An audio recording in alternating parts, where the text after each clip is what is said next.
بسم اللہ الرحمن الرحیم۔ حضور اقدس صلی اللہ علیہ وسلم کا ارشاد ہے کہ جس شخص کو فاقے کی نوبت آ جائے اور وہ اس کو لوگوں کے سامنے پیش کرے اس کا فاقہ بند نہ ہوگا۔ یا فرمائیں کہ اگر کوئی آدمی کے اوپر فاقہ آوے اور وہ لوگوں کے سامنے اس کو پیش کرے تو اس کا فاقہ بند نہ ہوگا۔ اور جو شخص اپنے فاقے کو اللہ تعالیٰ پر پیش کرے اور اس سے درخواست کرے، اللہ کے سامنے پیش کرے اور اللہ کے سامنے درخواست کرے تو حق تعالیٰ شانہ جلد اس کو روزی عطا فرماتے ہیں اور فوراً فرماتے ہیں، فوراً ہو جائے یا کچھ تاخیر سے مل جائے۔ جو شخص لوگوں سے سوال کرتا پھرے اس کا فاقہ بند نہ ہوگا، مطلب یہ ہے کہ احتیاج پوری نہ ہوں گی۔ آج اگر ایک ضرورت کے واسطے بھیک مانگی ہے اور وہ صورت کے اعتبار سے پوری ہو گئی تو کل اس سے اہم کوئی ضرورت پیش آ جائیں گی اور احتیاج بدستور باقی رہیں گی، یعنی ضرورت باقی رہ جائیں گے۔ اگر لوگوں کے سامنے مانگا تو ایک دفعہ تو ضرورت پوری ہوں گی لیکن پھر دوسری دفعہ ضرورت پیش آئیں گی، اسی طرح سلسلہ چلتا رہے گا۔ آج اگر ایک ضرورت کے واسطے بھیک مانگی ہے اور وہ صورت کے اعتبار سے پوری ہو گئی تو کل اس سے اہم کوئی ضرورت پیش آ جائیں گی اور احتیاط بدستور باقی رہیں گی، یعنی ضرورت باقی رہ جائے گی۔ اور اگر اللہ جل شانہ کی پاک بارگاہ میں ہاتھ پھیلائے تو یہ ضرورت تو پوری ہوں گی ہی، دوسری ضرورت پیش نہ آئیں گی۔ یعنی اگر یہ ہم بجائے لوگوں کے سامنے مانگنے سے اللہ کی بارگاہ میں ہاتھ پھیلاوے تو وہ ضرورت بھی پوری ہو جائیں گی اور دوسری بار کبھی دوسری ضرورت پیش نہیں آئے گی، اور اگر آئی تو اس کا انتظام مالک ساتھ ہی کر دے گا۔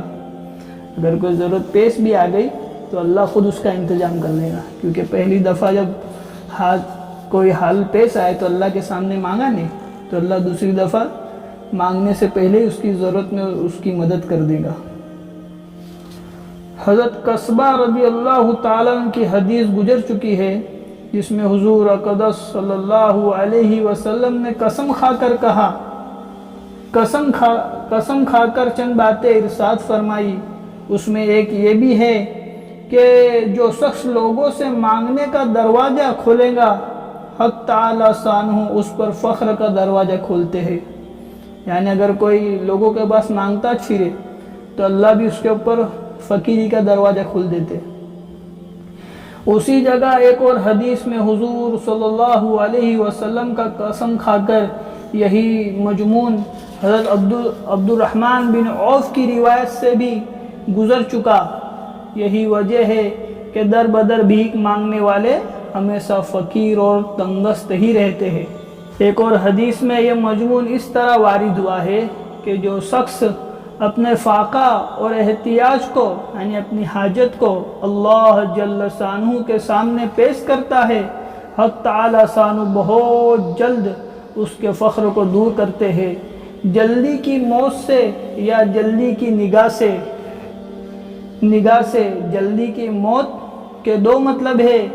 ایک یہ کہ اس کا وقت اگر خود قریب آ گیا تو اس کے فاقوں کی تکلیف میں مصیبت اٹھانے سے پہلے ہی حق تعالیٰ شانہ اس کو موت عطا فرما دیں گے۔ یعنی ایسا ہوتا ہے نا کہ بھائی بہت ریب کے مارا بولتے ہیں، کھانا پینا بھی بند ہو گیا تھا آخری ٹائم میں، ایسا کہتے ہیں نا اپنے۔ تو یہ کیا بتائے کہ تکلیف میں فاقوں کی تکلیف میں مصیبت اٹھانے سے پہلے ہی حق تعالیٰ شانہ موت عطا فرما دیں گے۔ دوسرا مطلب یہ کہ کسی کی موت اس کے نگاہ کا سبب بن جائیں گی، مثلا کسی کی میراث کا وارث حصہ مل جائے گا، یا کوئی شخص مرتے وقت اس کی وصیت کر جائے کہ میرے مال میں سے اتنا فلاں شخص کو دے دینا۔